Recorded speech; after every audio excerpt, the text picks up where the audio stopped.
Greetings and welcome, everybody, to this week's episode of UC Weekly News. I'm your host, David Danto, and joining me is my friend Eric Krapf. Eric, how are you doing today? David, I'm doing fantastic. Thank you so much for having me. It's great to see you. It's great to see you. And, this is going to be a very early, it's not the only conversation we're going to have over the next few months, but the first conversation they're having talking about Enterprise Connect Orlando 2025. Because I know early bird registration is open right now, and we're deep in the planning of the show, and you're deep in the planning of the show. I'm Yes, a little bit, you're we're, this big bit about it, we've but dragged let's in. talk about what some of the things are going on. So first of all, let's always start with the logistics. We'll end with the logistics too. Where is it? What are the dates? It is in Orlando, Florida, where it's been for quite a while now, at the Gaylord Palms Hotel and Convention Center. It's March 17th through 20th, 2025. So we're also wearing green for St. Patrick's Day. We're starting it on March 17th this year. That's right. Last year it was right around the Final Four or the NCAA tournament. This year it's St. Patrick's Day. And if you're not familiar with the Gaylord Palms or the Gaylords in general, Lord knows I've been to like three of them this year, and they're really very large, expansive places. They actually just added some rooms to the Gaylord Palms a couple of years ago. So there's now rooms that are further away from the atrium, what everybody likes to call the biodome, and they're closer to the entrance to the convention center. So you have the opportunity of watching the alligators and the green grass and everything else, or just staying very close there, and it's a quick walk away from the convention center over to the new rooms they built. So it's an interesting facility. You either love it or hate it. Nobody's either in the middle. Nobody's in the middle of that.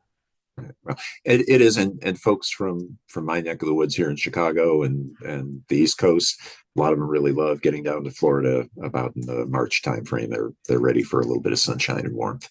Yes, it is. It is nicer around that time than it is in Chicago and New York and some of the other areas. So let's talk about some of the things that are going on. First of all, Dave Michaels is going to be there with the Innovation Showcase again. My That's right. partner does that every year at Talking Points, where he's asking for people to submit names of firms around a specific topic, and I have to get that topic from him. So that's going to take place. I assume the show format is going to be mostly the same with keynotes and with sessions, but you have made a couple of changes this year, haven't you? Yeah, and one of them is around keynotes. We used to start the keynotes on Tuesday morning. We have some general session panels, keynote panels on Monday, but the sort of industry leader keynotes would start on Tuesday. Those are now going to start on Monday. We haven't identified which keynote is going to be when, but they are going to start. Monday's going to have two keynotes in the afternoon. One is going to be, one of our industry thought leader keynotes, and I can mention who we've got in the lineup in a little bit. But we've also got a new kind of keynote. We're bringing a gentleman named Mike Massimino, who's a former astronaut with NASA. He's been up in the space shuttle, I think, twice. You might have actually seen him if you're a fan of The Big Bang Theory. He had a couple recurring slots in that. He tends to go on like the Daily Show. He's kind of a guy who's a really great spokesperson for the space program, for all the things that we think connected to what the show is about, which is leadership, the teamwork, adventurousness, and persistence. So everybody loves astronauts, and so we're really excited Yeah, that I've Mike's seen him going to be speak a with number us. of times. Like he's a very engaging speaker and a very smart man. So that's certainly something that we'll all look forward to. And you've also got me recruited to do something with a couple of other guys for some new stuff happening Monday morning, right? Yeah, we're doing. We've taken the Monday morning, and we're trying to kind of really add some value and build some strong content around some key topics. So we're calling them strategic impact summits, and they're a series of three successive breakout sessions Monday morning on topics. You're going to be doing AV and achieving true collaboration, we're saying, with modern AV. So that, as the name suggests, it's going to be sessions, a combination of end user case studies and some sessions that you'll run around critical topics in AV. We got one on customer engagement, which we got, as always now, a big CX track, a big contact center track. But the three that we're doing that morning really focus on how you, as an enterprise IT person, enable the sort of customer facing aspect of your contact center, the capabilities that you can do to sort of directly impact that customer experience. And then the third aspect, or the third of these summits, is on its strategic enterprise case studies. So we've got a couple of some really great sessions that deal with not just kind of here's how we moved to the cloud, or here's how we did this thing, but a large, or sort of writ larger. One of them is on how to go from sort of uh, technical enablement to true business enablement. How do you as an IT organization uh, give yourself that additional value to the enterprise? And then one is on kind of how you, we've got a health system, health provider in Florida that's going to talk about how do you healthcare obviously is a huge growth field, and so they know that they're in for the next 5 years. They've got a major growth plan across the enterprise, and so they're saying, okay, as the IT organization, how do you plan for growth? As you know, how do you staff up for it, which is always a challenge, staffing up. How do you procure for it, and how do you get the right technology for it, and how do you work with the parts of the business that are driving that growth?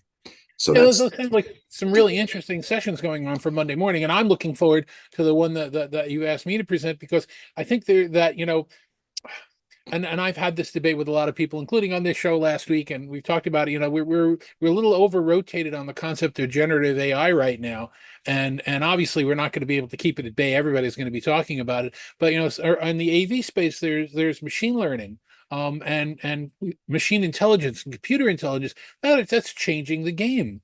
For years, we always used to talk about how that you can't change the laws of physics. In my best Scotty voice behind me, where you always need to have microphones close to your mouth, and you have to deal with reverberation and other things. And what we've got right now is we've got machine algorithms that can take a bad sounding microphone audio stream and turn it into a good sounding microphone audio stream. Even if the content wasn't there, it figures out what it should have sounded like and does it. So it's little changes like that are really changing the game in AV, and I think we're going to be presenting those along with some case studies and people who've used them. So I think it's going to be a fascinating path.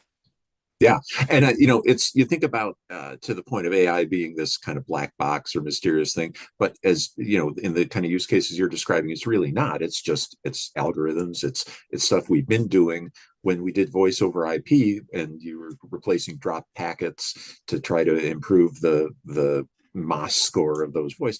It's kind of a level, or maybe multiple levels above that, but it's, I think, the same principle, really. No, absolutely, yeah, and I think that we're going to be able to highlight a number of those use cases in ways that I don't think people are really aware of right now. And every month that goes by, the world changes, new products come out, new things happen, and things get a little bit better. So I'm really looking forward to it. And I guess the if we take it up a level, not just for Monday, but for the entire show, Enterprise Connect has always been the space where everybody gets a finger on the pulse of the market in collaboration and communication. I think in the earlier days when it was more voice con, it wasn't as pronounced as certainly it was very important to the subject matter experts at the time, but it wasn't as pronounced a show. Now, if you're going to be talking about what you're doing in this collaboration space, you're doing it at Enterprise Connect. You're doing it in front of, in many cases, end users, but a lot of analysts and a lot of people who watch the industry and tell the stories. And if you're not there, you're not really communicating that to the industry. Yeah, and we've been very fortunate that that I think we get a really good representation from the industry. Of course, we always want everybody there all the time, but yeah, it's been a great opportunity for us to present those, and maybe that's a little segue in. Right now the keynoters, in addition to having Mike, we've got Anurag Dhingra from Cisco, who's taken Now in over charge of the. collaboration.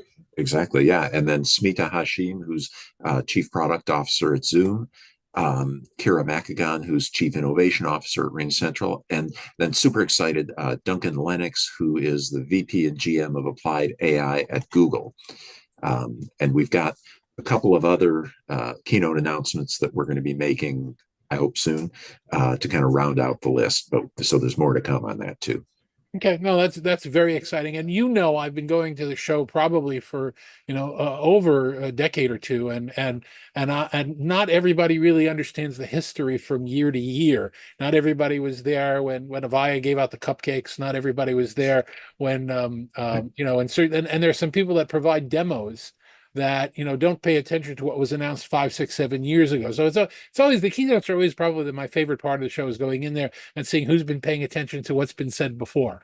And there's always the debate: do you want to have a live demo and risk the demo gods failing you, or do you want to do something that's canned and played back on video, but it'll work 100%? So those are always the things that we as fans watch to see what's going on. I'm sure you have your favorites you like to keep an eye on as well. Oh yeah, and I'm sure as an AV guy that always catches your eye when the demo is working or not working. But yeah, there's these parts are good, and there's I think one of the things we found since the pandemic, and it's still true now, is that people are really valuing events like Enterprise Connect for the chance to network, the chance to get out and be amongst their peers, see people that they don't get to see much, and just have that sort of intensive couple 3 days 4 days um, talking shop with people right there in front of you. Oh, um, absolutely. It's the most important part of the show. So why we do these events, because we could do a lot of it online. And in Totally. fact, you do keep the keynotes online. Either I don't remember if you do it real time or after the fact, but I know that you're doing image magnification and recording the keynotes and recording a lot of the sessions. But the goal is what happens between them. Who do you see? Who do you run into? What do you talk about? I know the last time that I was there, I had a full calendar.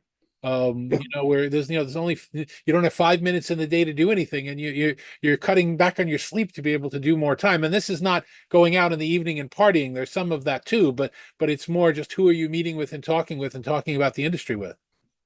Yeah, and if you're either your first time there or you're somebody who's coming just to kind of check things out, we're really one of the things we're doing new this year is trying to build in a lot of new opportunities for networking. So we're going to do some speed networking on the show floor. We're going to continue. We're going to do another round of. We did what we did last year. A cool thing was like we'd have a session that was led by an end user doing a case study. It'd be maybe a half an hour long, and then we'd take the next half hour. We wouldn't have another session scheduled in that room, and we basically set the room aside. And we had the leader say, we got this room for another half hour. The point is to let's just network here. We all know we're interested. It can be hard to find your tribe or your people with common interests at a big show. So, we all came to this session, so we know we're all interested in this topic. Let's continue the conversation and we can all meet kind of in small groups. So we're doing that again. We're also going to bring back some invite only roundtables for enterprise leaders where once you register, we'll reach out to you and we'll schedule in a small group, less than 20 people, no vendors, no outsiders of any kind, just enterprise people talking to each other, no recording, Chatham House rules. What says there stays there, and you can say what you can really sort of voice your feelings. Yeah, no, and I moderated one of the networking chats and sessions you were talking about last year, and it was really good conversation amongst people that were very interested in the topic that was going on. And there are always going to be some vendors in the audience that say, they're looking at the end user speaker, they want to get in their face and say, hey, we provide services here too. But that's what it's for. As long as everybody respects Right. everybody else, it turns out to be a wonderful experience. So but we started with logistics. Let's kind of wrap around this idea of logistics. First of all, how could somebody register now? And how can we, let them leverage one of the speaker codes? Is that something you got going so far, or early bird so far? Absolutely, and they should they should take advantage of their connection with you and use your speaker discount, and that's just your last name, Danto. And you can they can get, I believe it's a $400 discount. And that'll help. This being the early bird period, this is also the lowest price. And so this would be the time to do it right now and do it with your code. Terrific. My last name is my code. I have to remember that. That's always wonderful. What is the website to go to get the information and to register? It's enterpriseconnect.com. Of course, all one word, just enterpriseconnect.com. There's a passes and prices page where you can see all the different forms of the pass you can get, and you can sign up right there. And if you have any questions, we've got, of course, people standing by to help you answer them.